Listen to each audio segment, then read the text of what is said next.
tanong ay si amoy tumoy di mare mutuwa ko yung atire kasi di binubise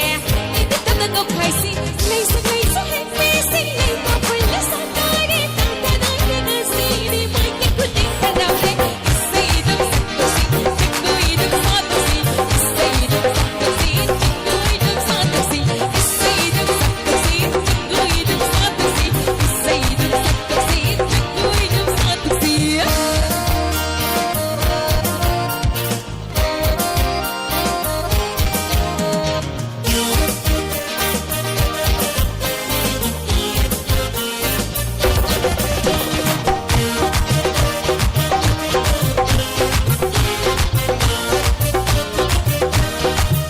Sige lấy sao phi ta quay lôi nấp thật dày vỡ tao mỗi ý xây sắc lạnh khi hết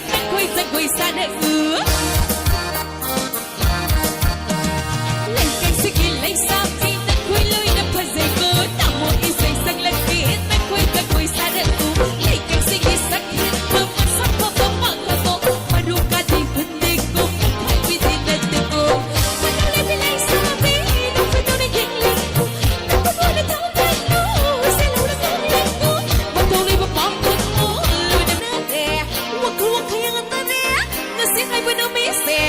Inik kata dungai si amoy tumoy di mare mutuwa ko yung atire kasi di binubise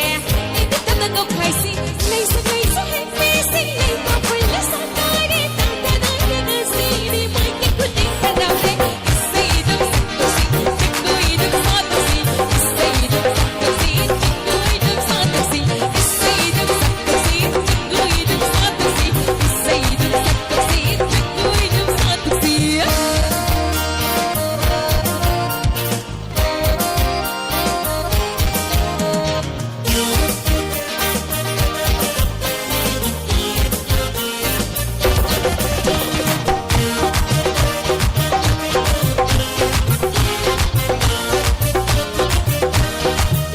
sige lấy sao phi ta quay lôi nấp thật dày vỡ tao mỗi ý xây sắc lạnh khi hết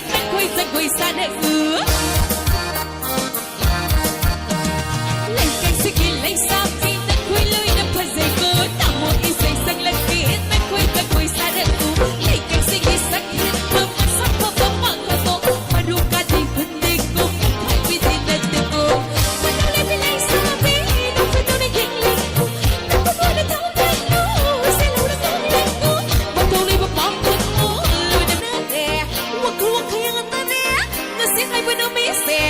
Inik kata dungai si